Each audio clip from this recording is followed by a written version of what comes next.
हैं तो मैं बगैर इंतजार के आप सभी के समक्ष हमारे मार्गदर्शक राष्ट्रीय आचार्य जी से अनुरोध करूंगा और हमारे संस्थापक जी का स्वागत जो स्थानीय आयोजन कमेटी है वो करना चाहती है। स्वागत के बाद माननीय आचार्य जी से मेरा अनुरोध रहेगा कि वह अपनी मार्गदर्शन उद्बोधन के माध्यम से सबके समक्ष रखेंगे। माननीय आचार्य जी, आओ हम सब कार्यक्रम में थोड़ी ऊर्जा देते हुए आप सभी से एक बार और निवेदन करते हैं जी। तो आयोजन कमेटी हमारे साथ का स्वागत कर रही है। उससे पहले आप सभी कुछ नारों के द्वारा ऊर्जा बढ़ाएंगे। बौद्ध धर्म की क्या पहचान, थोड़ा और जोर से, बौद्ध धर्म की क्या पहचान, जब तक सूरज चांद रहेगा, जब तक सूरज चांद रहेगा। तो आयोजन समिति आए और माननीय संस्थापक जी का और आचार्य जी का स्वागत दोनों एक साथ करते हैं। आप सभी की तरफ से हमारे दो संगठन के जो स्तंभ हैं, संस्थापक जी और आचार्य जी, इसका आयोजन समिति और हम सब की तरफ से स्वागत हुआ है। और मैं अब आचार्य जी से अनुरोध करता हूं कि अपना धम्म प्रबोधन रखें। माननीय आचार्य जी।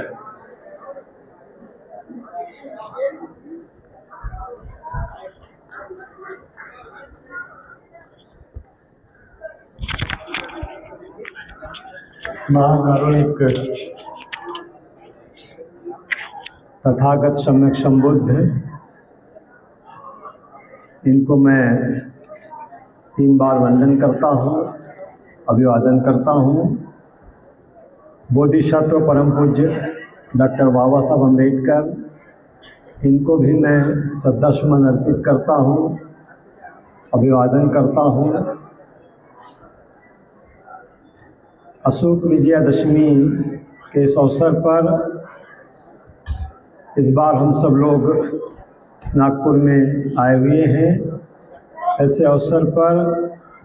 प्रियदर्शी सम्राट अशोक को भी मैं अपने श्रद्धा सुमन अर्पित करता हूँ, अभिवादन करता हूँ। बहुजन समाज में जन्मे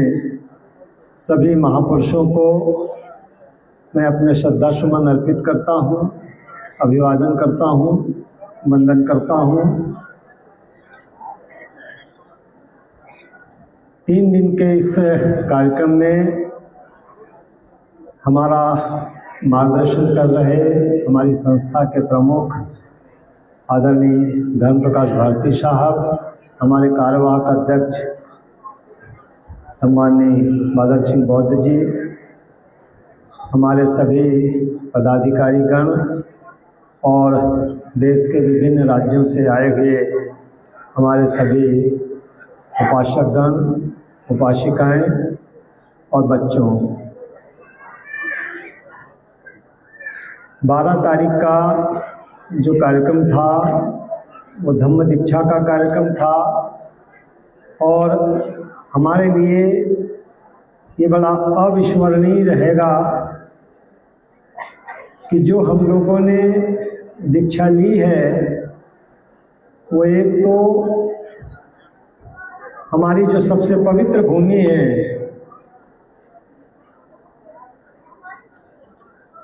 पुराने समय के हिसाब से जो हमारे लिए सबसे पवित्र भूमि थी वो सारनाथ थी, जहाँ पर तथागत सम्यक संबुद्ध ने सबसे पहला धम्मचक्र प्रवर्तन किया था।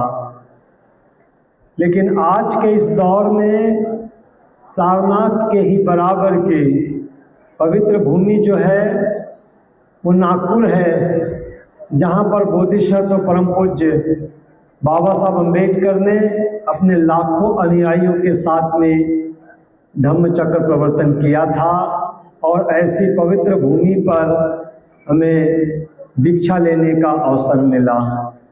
और इस अवसर में भी जो बहुत ही अहम बात रही, वो अहम बात ये रही कि जो इस दौर के सबसे महान भिक्षु हैं, परम पूज्य नागार्जुन बनते सुरेश ससई जी, और इसी तरह से जो इस समय कुशीनगर में निवासरत हैं परम पूज्य बनते ज्ञानेश्वर जी, इनके माध्यम से हमें दीक्षा लेने का अवसर मिला। तो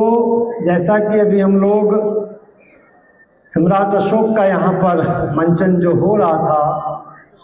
उसको देख रहे थे, तो उसमें जो सबसे खास बात हमारे लिए सामने आई कि सम्राट अशोक ने अपने जीवन में जो कार्य किया, कल्याणकारी राज्य की स्थापना किया,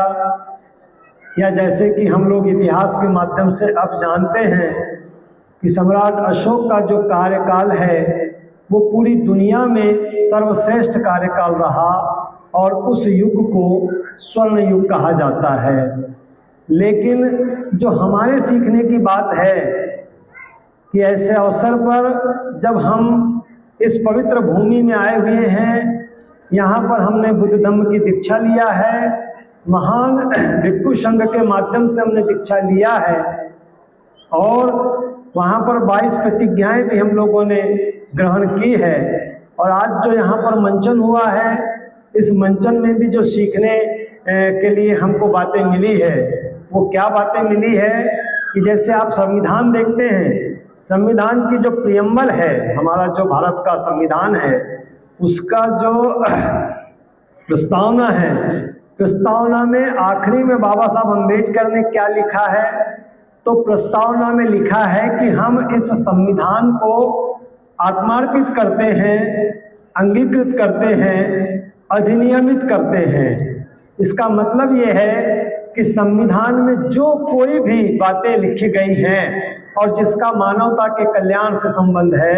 उसे हमें ग्रहण करना चाहिए। तो इसी तरह से सम्राट अशोक से भी हमें ये बात सीखने मिलती है कि जब उनका हृदय परिवर्तित हुआ और जब वो तथागत बुद्ध के मार्ग पर निकले, तो उन्होंने बुद्ध के मार्ग को आत्मार्पित किया, अंगीकृत किया और अधिनियमित किया। केवल दूसरों को उपदेश ही नहीं दिया, बल्कि मैं उस रास्ते पर चलूंगा, इस बात की उन्होंने शपथ लिया। कल हमने भी महान जो पवित्र भूमि है हमारी, सारनाथ जैसे हमारी पवित्र भूमि है, उसी तरह से नागपुर की जो दीक्षा भूमि है वो हमारे लिए सारनाथ जैसे ही है। या जैसे इस्लाम में मुसलमानों के लिए मक्का का जो महत्व है, या ईसाइयों के लिए जेरूशलम का जो महत्व है, या हिंदुओं के लिए बनारस और प्रयागराज का जो महत्व है, तो हम बौद्धों के लिए भी सारनाथ और दीक्षा भूमि का भी वही महत्व है। आप ये समझ सकते हैं कि एक मुसलमान की एक ख्वाहिश होती है पूरे जीवन में कि चाहे मैं अपनी संपत्ति को बेचकर भी मैं मक्का जरूर जाऊंगा, हज की यात्रा जरूर करूंगा, और जब वो हज से वापस आते हैं तो हाजी कहलाते हैं। हाजी कहलाने का मतलब ये होता है कि अब जीवन भर वो अपने इस्लाम के अनुसार या अपने मजहब के अनुसार अपने जीवन को ढालेंगे, और किसी भी प्रकार का कोई गुनाह जो उनके इस्लाम के अनुसार है उस गुनाह को वो नहीं करेंगे। इस तरह की वो शपथ लेकर वहाँ से आते हैं। तो आज या कल हमने भी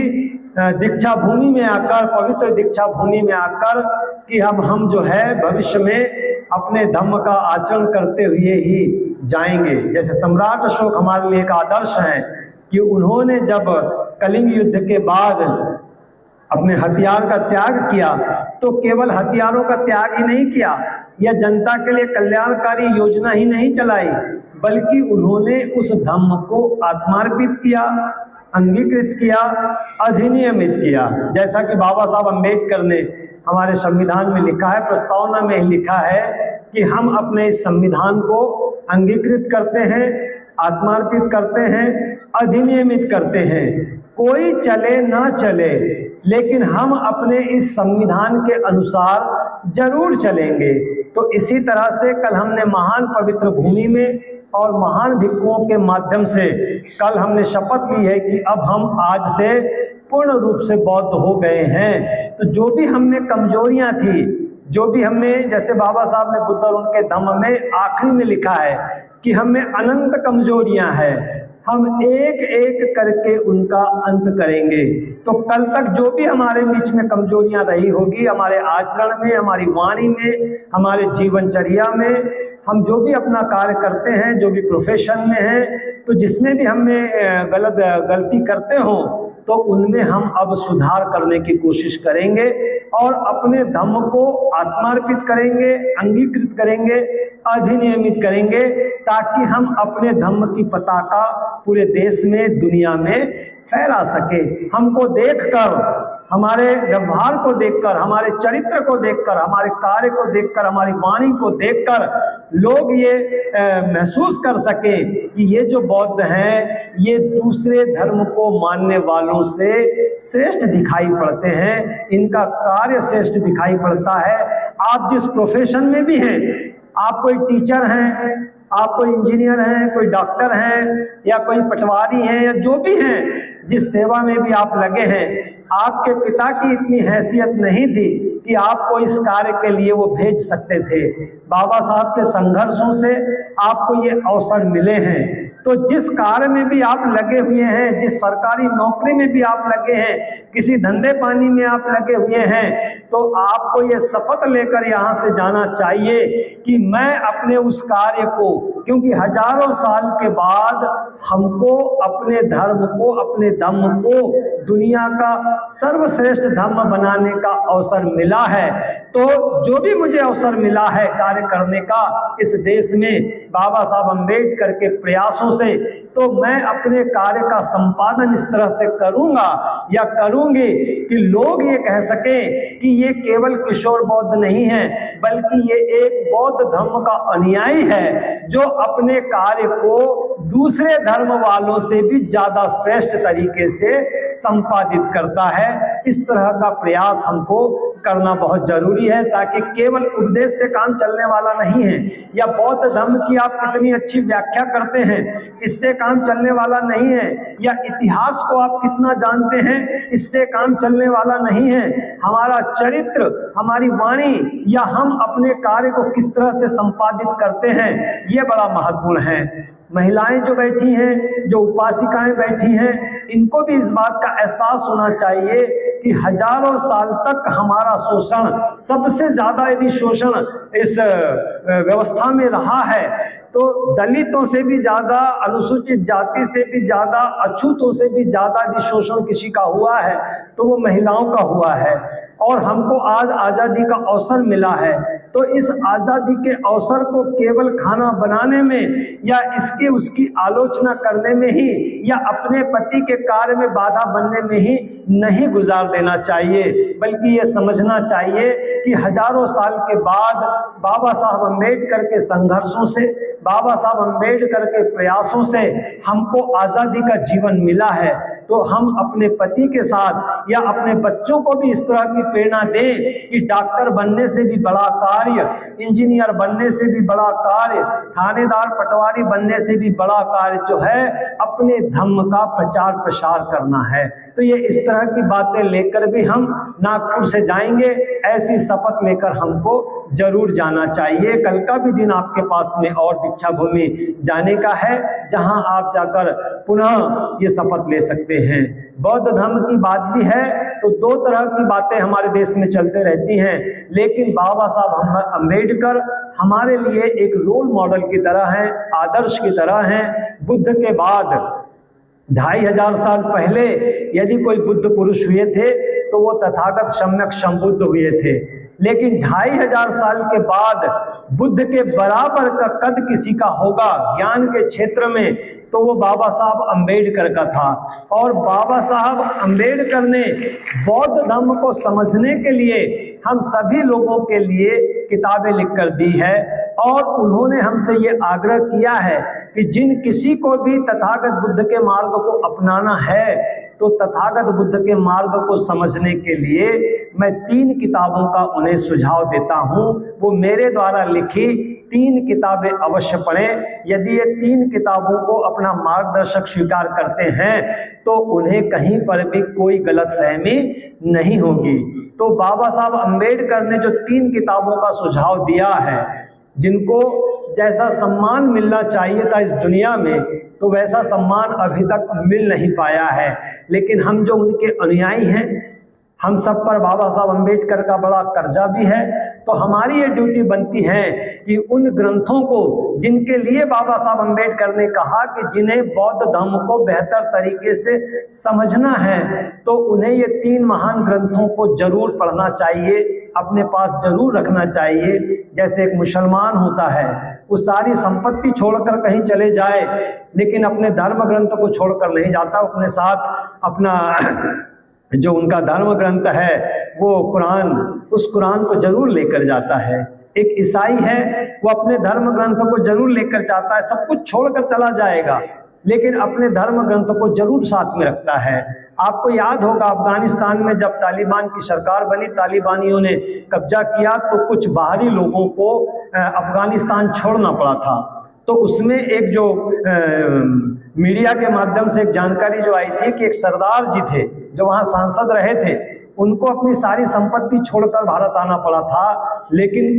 एयरपोर्ट पे उनकी जो फोटो आई थी, जो वायरल हुई थी, तो उसमें ये चित्र आया था कि उन्होंने सर के ऊपर अपना जो गुरु ग्रंथ साहब है वो रखा हुआ था। और जब पत्रकारों ने उनसे पूछा गया था तो उन्होंने कहा था कि मेरी सबसे बड़ी संपत्ति, मैंने अपनी दूसरी संपत्ति तो वहाँ छोड़ दिया, लेकिन मेरी ये सबसे बड़ी संपत्ति मेरा ये धर्म ग्रंथ है, मैं इसको अपने साथ लेकर आया हूँ। अभी हम जो लोग यहाँ पर बैठे हुए हैं, अपने इस धर्म ग्रंथ को जैसा सम्मान देना चाहिए, जैसी इज्जत देना चाहिए, अभी हम उस मुकाम पर नहीं आए हैं कि धर्म ग्रंथ हमसे क्या अपेक्षाएं रखता है। तो बाबा साहब अम्बेडकर ने जैसे कुरान पाक है, पवित्र कुरान है, इस तरह का एक पवित्र धर्म ग्रंथ हम लोगों के लिए तैयार किया है, जिसे हम बुद्ध और उनका धम्म कहते हैं। तो ये बाबा साहब ने ही हमें सुझाव भी दिया है कि जिन्हें बौद्ध धर्म को बेहतर तरीके से समझना है तो उन्हें बुद्ध और उनका धम्म जो है वो अपने एक आदर्श ग्रंथ की तरह अपने साथ हमेशा रखना चाहिए। और जैसा एक मुसलमान अपने धर्म ग्रंथ से प्रेरणा लेता है, जैसे एक ईसाई अपने धर्म ग्रंथ से प्रेरणा लेता है, या जैसे एक सिख अपने धर्म ग्रंथ से प्रेरणा लेता है, या एक हिंदू जैसे अपने धर्म ग्रंथ से प्रेरणा लेता है, तो ऐसे ही हम बौद्धों को भी अपने धर्म ग्रंथ से भी प्रेरणा लेनी चाहिए। वो हमारा एक मार्गदर्शक के रूप में हमारे साथ हमेशा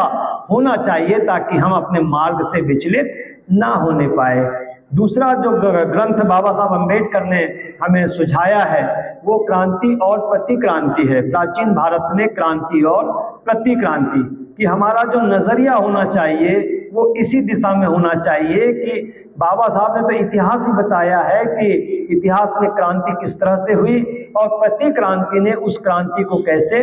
खत्म किया। लेकिन 1956 तक बाबा साहब अम्बेडकर ने जो आधारशिला रखी और एक क्रांति को जन्म दिया, और उस क्रांति को खत्म करने के लिए प्रतिक्रांति जिस तरह से सक्रिय हुई या आज सक्रिय है, आज हम जिस इलाके में भी हैं तो आप सब लोग जानते हैं कि प्रतिक्रांति किस तरह से बाबा साहब की उस क्रांति को, बाबा साहब की क्रांति को मतलब जिसको हम लोकतंत्र कहते हैं या संविधान कहते हैं या बहुजन समाज की आज़ादी कहते हैं या महिलाओं की आज़ादी कहते हैं, उसको खत्म करने के लिए प्रतिक्रांति निरंतर सक्रिय है और अपने उस कार्य में वो निरंतर सफलता की ओर बढ़ती भी जा रही है। तो ऐसे समय ये जो ग्रंथ है ये हमको ये इशारा करता है कि प्रतिक्रांति किसी भी मुकाम पर चली जाए या कितनी भी सक्रिय हो या उनके कार्य करने वाले कितने भी श्रेष्ठ हों, लेकिन बौद्ध धर्म जो है और बाबा साहब अम्बेडकर ने जिस तरह के हथियार हमको दिए हैं तो हम उस प्रतिक्रांति का बड़े स्तर पर मुकाबला कर सकते हैं। लेकिन उसके लिए जो आवश्यकता है कि हमको अपना दृष्टिकोण बदलना ही पड़ेगा। अभी हमारा जो दृष्टिकोण है वो मौज मस्ती का दृष्टिकोण है। नागपुर जा रहे हैं, चलो घूम कर आएंगे, कश्मीर जा रहे हैं, चलो घूम कर आएंगे, आगरा जा रहे हैं, चलो घूम कर आएंगे। तो हम साधारण लोग नहीं हैं, हम एंजॉयमेंट के लिए नहीं है, घूमने फिरने के लिए नहीं है। हमारी जो ड्यूटी है कि ये जो प्रतिक्रांति निरंतर आगे बढ़ते जा रही है, तो हम अपने बहुजन समाज का कह लो या देशवासियों का कैसे मार्गदर्शन कर सकते हैं, प्रतिक्रांति को गलत कैसे साबित कर सकते हैं, तो इसकी सीख हमको लेना है। हम चाहे कैडर कैंप के लिए आते हैं या हम इस तरह के आयोजन के लिए आते हैं, तो एक एक कार्यकर्ता को, एक एक उपासक को, एक एक उपासिका को इस बात को सीख कर जाना है और घर जाकर भी अपनी तैयारी इस तरह से करना है कि हम प्रतिक्रांति का कैसे मुकाबला कर सकते हैं। और प्रतिक्रांति से ज्यादा हमारी जो विचारधारा है, जो तथागत बुद्ध की विचारधारा है या संत कबीर की विचारधारा है या संत रविदास जी की विचारधारा है या ज्योतिबा फुले की विचारधारा है, राजर्षि साहू की विचारधारा है, बाबा साहब अम्बेडकर की विचारधारा है या मान्यवर साहब कांसीराम जी की विचारधारा है, हम इस विचारधारा के सहज यानी जो सजग प्रहरी कैसे बन सकते हैं, उनके झंडा बरदार कैसे बन सकते हैं, इस बात की हमारे निरंतर हमारे मन में उथल पुथल चलते रहना चाहिए। लेकिन हम कई बार क्या देखते हैं कि हम एंजॉयमेंट के मूड में ज्यादा रहते हैं, हमको लगता है कि मैं तो सब समझ गया, मैं तो सब समझ गया। लेकिन आप कंपेयर करिए क्रांति और प्रतिक्रांति के माध्यम से, आप कंपेयर करिए कि क्या उनके मुकाबले मैं अभी तैयार हुआ हूं। आज उनका हिंदुत्व तो किस तरह से तेजी से देश में पांव पसारते जा रहा है, गली में, नुक्कड़ में, देश में, शहरों में, चारों तरफ उनका जो है वो प्रचार प्रसार बढ़ते जा रहा है। लेकिन हमारा जो प्रचार प्रसार है, हमारी विचारधारा का प्रचार प्रसार जो है, वो जिस लेवल पे आगे जाना चाहिए या प्रतिक्रांति के मुकाबले पर खड़ा होना चाहिए, तो वो दिखाई नहीं देता है। जो कई लोग पढ़े लिखे भी हैं तो उनको बड़ा ईगो रहता है या अहंकार रहता है कि मैं बहुत बड़ा जानकार हूँ, आपकी जानकारी को कोई पूछने वाला नहीं है। महत्वपूर्ण क्या है कि प्रतिक्रांति के मुकाबले आप अपने समाज को किस लेवल पे तैयार कर रहे हैं, उस प्रतिक्रांति के मुकाबले आप अपने देश के निवासियों को किस लेवल पे तैयार कर रहे हैं। आपका ज्ञान आपके पास में रखा रह जाएगा, आप मर जाएंगे, चले जाएंगे, लोग इतना ही कहेंगे कि जानकार था। जानकारी से कुछ नहीं होता है। आपकी ड्यूटी क्या है? बाबा साहब ने अधिकार और कर्तव्य में भेद बताया है कि अधिकार आप कितना भी जानते हो,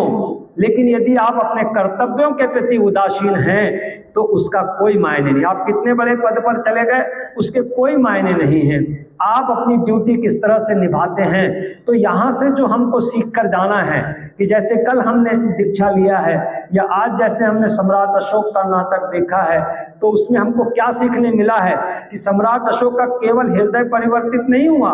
बल्कि उन्होंने उस धम्म की विचारधारा को आत्मार्पित किया, अंगीकृत किया, अधिनियमित किया और अपने आप को किस लेवल पर लेकर जाना है ताकि मैं कल्याणकारी राज्य भी स्थापित कर सकूं और तथागत बुद्ध की विचारधारा को जन जन तक फैला सकूं, विदेशों तक फैला सकूं। तो ये इस तरह की भावना हमारे मन में कैसे जागृत होगी। कल हम आए थे, आज हमने ये किया है, कल फिर हम दीक्षा भूमि जाएंगे। तो यहाँ से हमको ये सोच कर जाना है कि जैसे एक मुसलमान है, वो हज करके जब आता है तो अपने जीवन को पूरा का पूरा चेंज कर लेता है। दाढ़ी नहीं रखने वाला रहा होगा, वो हज करने के बाद में जीवन भर दाढ़ी रखता है और 5 बार की वो नमाज पढ़ता है, वो अपने आप को पूरा इस्लाम के प्रति ढाल लेता है। तो हम इतनी महान पवित्र भूमि में आए हैं, तो यहाँ से चूंकि राष्ट्रीय बौद्ध महासभा जो है इस क्षेत्र में निरंतर धीरे धीरे आगे बढ़ते जा रही है, लेकिन आप इस बात से खुश न हो जाएं कि हम 25-26 राज्यों में पहुंच गए तो ये बहुत बड़ी उपलब्धि है। ये कोई उपलब्धि नहीं है। पूरे देश को हम कैसे प्रभावित करेंगे, प्रतिक्रांति के मुकाबले हम कैसे खड़े होंगे, तो ये सोचना बहुत जरूरी है। और ये जो ग्रंथ है इस क्षेत्र में हमारा बहुत अच्छे से मार्गदर्शन करेगा, जिसको बाबा साहब अम्बेडकर ने अपने हाथों से लिखा है, क्रांति और प्रतिक्रांति। तो ये हमारे सारे लोगों के पास में ये होना बहुत जरूरी है। आज हमारे बच्चों को हम देखते हैं, जैसे मैं कई बार कहता भी हूँ कि जो हम लोग अम्बेडकरवादी हैं, हम अपने बच्चों में किस तरह के विचार डालते हैं, तो हम अपने बच्चों को यही सिखाते हैं कि बेटा डॉक्टर बनना चाहिए, बेटा इंजीनियर बनना चाहिए, बेटा IAS बनना चाहिए, कभी हम ये नहीं सिखाते हैं कि बाबा साहब अम्बेडकर का अनुयायी बनना चाहिए, बाबा साहब अम्बेडकर की विचारधारा का प्रचारक बनना चाहिए। कोई भी माता पिता अपने बच्चों को ये नहीं सिखाता है। तो बचपन से जो धीमा जहर हमारे बच्चों के दिमाग में जाता है कि मुझे डॉक्टर बनना है, खूब पैसे कमाना है, इंजीनियर बनना है, खूब पैसे कमाना है, आईएएस बनना है, खूब पैसे कमाना है, हमको इस बात का ध्यान रखना चाहिए हम डॉक्टर इंजीनियर के फेर में पड़े रह गए और विचारधारा यदि हमारी धीरे धीरे करके कमजोर होती चली गई तो ये समझ के चलो कि एक वक्त ऐसा आएगा जब प्रतिक्रांति हमारे बच्चों को डॉक्टर भी बनने नहीं देगी, इंजीनियर भी बनने नहीं देगी। विचारधारा फली फूली तब जाके हमको इंजीनियर बनने के मौके मिले, डॉक्टर बनने के मौके मिले। तो इसीलिए अपने बच्चों को ये सिखाना भी बहुत जरूरी है कि यदि विचारधारा के हम सजग प्रहरी नहीं बनेंगे, हम सही कार्यकर्ता नहीं बनेंगे तो एक वक्त ऐसा आएगा जब हम डॉक्टर बनाने लायक भी नहीं रहेंगे। इसलिए अपने बच्चों में ये इस तरह की भावना डालना भी बहुत जरूरी है, क्योंकि प्रतिक्रांति जो है अपने स्तर से अपना काम करते जा रही है और वो निरंतर सामाजिक क्षेत्र में भी, आर्थिक क्षेत्र में भी, राजनीतिक क्षेत्र में भी और धार्मिक क्षेत्र में भी बहुत तेजी से आगे बढ़ते जा रही है। इसीलिए हम जो लोग यहाँ पर आए हुए हैं, हम इस क्षेत्र में कार्य करना चाहते हैं, हमने स्वेच्छा से इस कार्य क्षेत्र को चुना है, तो हमारी ये ड्यूटी बनती है कि केवल मौज मस्ती और मजे के लिए, या नागपुर घूमने आया था, मैंने दीक्षा भूमि भी देख लिया, मैंने नागलोक भी देख लिया, मैंने कामठी का ड्रैगन पैलेस भी देख लिया, बहुत मजा आया। कामठी का तो बहुत ही सुंदर बना है, दीक्षा भूमि तो बहुत सुंदर बनी है। उसकी सुंदरता से सरोकार नहीं है, उसकी पवित्रता से सरोकार है और उस पवित्रता का हम अपने अंतर मन में लेकर जाएं और अपने लोगों को, अपने बच्चों को, अपने पड़ोसियों को और पड़ोसियों तक ही नहीं, हम अपने देश में प्रतिक्रांति के मुकाबले कैसे खड़े हों, इस बात का हमें ध्यान रखना बहुत जरूरी है। बाबा साहब अम्बेडकर ने तीसरा जो ग्रंथ लिखा है वो ग्रंथ है बुद्धा अथवा कार्ल मार्क्स। इसको लिखने की आवश्यकता क्यों पड़ी बाबा साहब अम्बेडकर को? क्योंकि बुद्ध के बारे में गलतफहमियां पैदा कर दी गई बाबा साहब अम्बेडकर के पहले कि बुद्ध का केवल आंदोलन जो था वो धार्मिक आंदोलन था, लेकिन बाबा साहब अम्बेडकर ने कहा कि बुद्ध का आंदोलन केवल धार्मिक या आध्यात्मिक नहीं था। ये अलग बात है कि किसी विशेष धर्म के खिलाफ उनकी ये विचारधारा थी और उस धर्म को उन्होंने कमजोर भी करके दिखाया था। तो चूंकि किसी विशेष धर्म के खिलाफ विचारधारा थी, इसीलिए उस विचारधारा को धम्म की संज्ञा मिली। लेकिन बाबा साहब अम्बेडकर ने अपने ग्रंथ के माध्यम से उसको डिफाइन किया है, उसको परिभाषित किया है कि बुद्ध की विचारधारा धार्मिक नहीं थी, आध्यात्मिक नहीं थी, कर्म कांड की नहीं थी, पूजा पाठ की नहीं थी, तीर्थ यात्राओं की नहीं थी, दर्शन करने की नहीं थी या मूर्ति लगाने की नहीं थी, बल्कि बुद्ध की जो विचारधारा थी वो सामाजिक परिवर्तन की विचारधारा थी, आर्थिक परिवर्तन की विचारधारा थी, राजनैतिक परिवर्तन की विचारधारा थी। तो आर्थिक परिवर्तन के बारे में कि बुद्ध जो है इस धरती से गरीबी को मिटाना चाहते थे, अमीरी और गरीबी का भेद खत्म करना चाहते थे।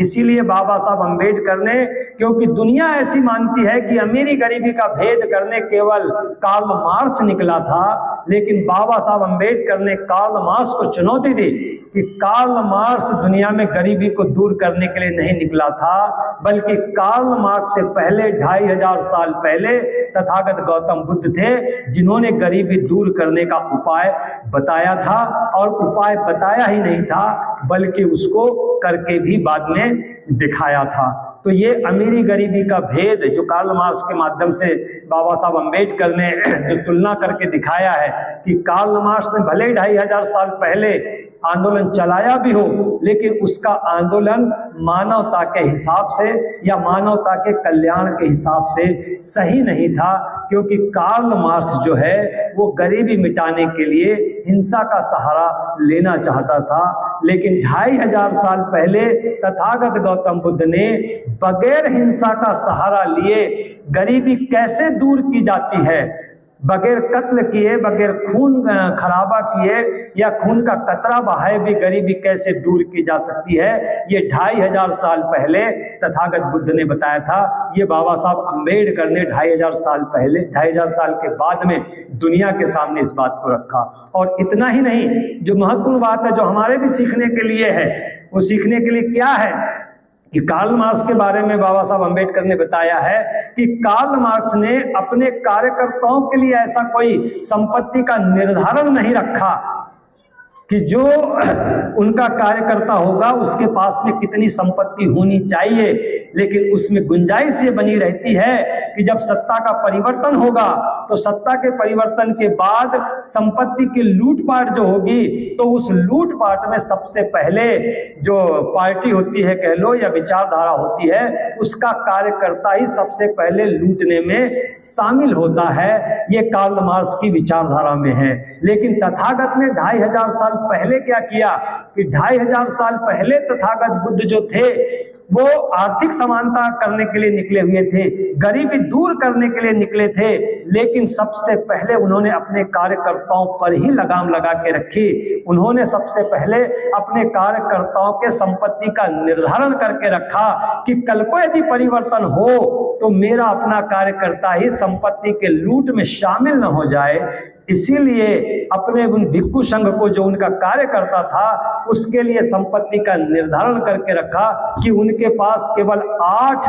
सामग्री ही होगी, 8 सामग्री से ज्यादा सामग्री उनके पास नहीं रहे। उन्हें चप्पल पहनने का भी अधिकार नहीं रहेगा, बैलगाड़ी पर बैठने का भी अधिकार नहीं रहेगा, जीवन भर वो केवल पैदल चलेंगे, भोजन से दूर रहेंगे, कपड़ों से दूर रहेंगे, संपत्ति से दूर रहेंगे, परिवार से दूर रहेंगे, ताकि किसी भी अवसर पर उन पर किसी भी तरह का कोई आक्षेप न आने पाए। तो ये आज हमारे सीखने की बात है कि हम किसी विचारधारा से जुड़ते हैं, लेकिन बाद में आर्थिक अनियमितताओं का हम पर आरोप आने लगता है, और आर्थिक अनियमितताओं का आरोप लगने के कारण हमारी बड़ी से बड़ी विचारधारा कह लो या जो हमारा संगठन है वो धीरे धीरे करके पतन की ओर चला जाता है। तो राष्ट्रीय बौद्ध महासभा से जुड़े हुए जो भी पदाधिकारी हैं, कार्यकर्ता हैं, जो भी इस क्षेत्र में संलग्न हैं, तो उन्हें इस बात का ध्यान रखना है कि ये तथागत बुद्ध का संदेश है, जिसको बाबा साहब अम्बेडकर ने 2500 साल के बाद में दुनिया के सामने रखा कि जो विचारधारा से जुड़े कार्यकर्ता हैं उन्हें संपत्ति के किसी भी प्रकार के दुरुपयोग, या जैसे कहते हैं ना चंदा जो करते हैं हम लोग या कलेक्शन जो करते हैं, तो उसमें 1 रुपए की भी गड़बड़ी न होने पाए। यदि गड़बड़ियां होना शुरू हो गई या ऐसा कोई आरोप हम पर आना शुरू हो गया कि राष्ट्रीय बौद्ध महासभा भी गड़बड़ है, जैसे दूसरे संगठन हैं ऐसा ही ये भी संगठन है, ये आरोप हम तक न आने पाए, इस बात का हम जितने भी पदाधिकारी हैं इनको ध्यान रखना चाहिए। क्योंकि हमारी दूसरी जो संस्थाएं हैं, हम डायरेक्टली उनका नाम नहीं ले सकते हैं, लेकिन उन पर इस तरह के आरोप आते रहते हैं। बड़े बड़े नेताओं को भी हमने देखा है कि जो साइकिल से घूमने वाले थे आज वो बड़ी बड़ी गाड़ियों से घूमते हैं बगैर कमाई के, जिनके घर में किसी प्रकार का दूसरे कोई नौकरी नहीं है या कोई दूसरे आय के साधन नहीं है, आज वो लाखों करोड़ों में घूमते हैं। तो उस वजह से समाज जो है उनका तिरस्कार करता है, उनका साथ छोड़ देता है, या उनकी जो वैल्यू है वो वैल्यू नहीं रहती है। तो राष्ट्रीय बौद्ध महासभा आज धीरे धीरे आगे बढ़ते जा रही है, समाज में अपना एक विश्वास जीतना शुरू कर रही है। तो अभी हम उस मुकाम पर नहीं पहुंचे हैं, लेकिन हमें अभी से सावधानी बरतने की आवश्यकता है। जैसे कि बाबा साहब अम्बेडकर ने कार्ल मार्क्स और बुद्ध की विचारधारा में तुलना की है, तो उसमें भिक्षु संघ के माध्यम से हमको ये संदेश मिलता है कि हमें आर्थिक अनियमितता से बचना बहुत जरूरी है। तो ये इस तरह के 3 ग्रंथ बाबा साहब अम्बेडकर ने हमारे लिए बौद्ध धर्म को समझने के लिए, समझने का मतलब ये नहीं है कि आप उसके एक्सपर्ट बने या बड़े ज्ञानी बने या बहुत ज़्यादा आपको उसके तथ्य मालूम हो, केवल विश्लेषण कर देना या जानकारी हो जाना ये ज़्यादा महत्वपूर्ण नहीं है। हम कितने अच्छे बन सकते हैं, हम कितने अच्छे कार्यकर्ता बन सकते हैं, हम लोगों का कितना अच्छा विश्वास जीत सकते हैं, हम अपने ही लोगों का नहीं तो आपने क्या समझ लिया है, जैसे बौद्ध धर्म को भारत में 56 के बाद में क्या घोषित कर दिया गया है कि ये दलितों का धर्म है, ये दलितों का धर्म नहीं है। बौद्ध धर्म जो है ये मानवता के कल्याण की विचारधारा है। तो मानवता की कल्याण की विचारधारा के लिए हर इंसान को समझाना, या जिसको हम कहते हैं कि मान लो बहुजन समाज तक भी जाना, कम से कम ये हमारी आवश्यकता में आता है। नहीं तो हम अपने ही लोगों तक जाते हैं, कलेक्शन करने जाना है, अपने ही आदमी के पास जाना है कि बाबा साहब की वजह से तुमको सब मिला है, तो हमारा राष्ट्रीय बौद्ध महासभा का कार्यक्रम है, उसके लिए हमें कलेक्शन चाहिए। इतनी ही बात नहीं है, कलेक्शन तो होगा ही होगा। यदि हम अच्छा कार्य करेंगे तो कलेक्शन तो मिलेगा ही मिलेगा, लेकिन हमें ये समझना है कि इस बौद्ध धर्म की विचारधारा को हम दूसरे लोगों तक भी कैसे पहुंचा सकते हैं, ये हमारे कार्य प्रणाली में भी होना बहुत ज़रूरी है। नहीं तो हम ये देखते हैं कि जैसे दूसरी हमारी जो धार्मिक विचारधाराएं हैं वो केवल जो बुद्धिस्ट कहलाते हैं या जो अम्बेडकरवादी हैं उन तक ही जाते हैं। तो हमको अपने आप को इतना परफेक्ट बनाना बहुत ज़रूरी है कि हम पूरे बहुजन समाज तक अपनी बात को लेकर जा सकें, और इस राष्ट्रीय बौद्ध महासभा को बहुजन समाज की राष्ट्रीय बौद्ध महासभा, या कह लीजिए कि सभी जाति या सभी वर्ग की राष्ट्रीय बौद्ध महासभा बना सके। इसके लिए हमको निरंतर प्रयास करते रहना है, और घर जाकर भी या अपने स्थान पर जाकर भी, अपने शहर में या अपने गांव में जाकर भी अपने आप को धीरे धीरे इस क्षेत्र में ज़्यादा योग्य बनाने के बारे में भी सोचते रहना है। और ये नहीं सोचना है कि किशोर बौद्ध हैं तो बड़ा अच्छा कैडर कैंप लेते हैं, इसके कोई मायने नहीं है। आप यदि कोशिश करेंगे और सीखने की कोशिश करेंगे और अपने आप को श्रेष्ठ बनाने की कोशिश करेंगे तो आप भी बहुत योग्य बन सकते हैं। और एक आदमी से समाज को समझाना संभव नहीं है। हम सब मिलकर इस तरह का यदि प्रयास करेंगे तो हमें ज़्यादा अच्छी कामयाबी मिल सकती है। बाबा साहब अम्बेडकर ने जो भी हमें संदेश दिया है, या सम्राट अशोक का आज हमने यहाँ मंचन देखा है उस नाटक का, या तथागत बुद्ध का हम जो संदेश लेकर जाते हैं, या कबीर को हम मानते हैं, संत रविदास जी को हम मानते हैं, तो जो भी हम संत गुरुओं को मानते हैं, लेकिन उनके सारे आदर्श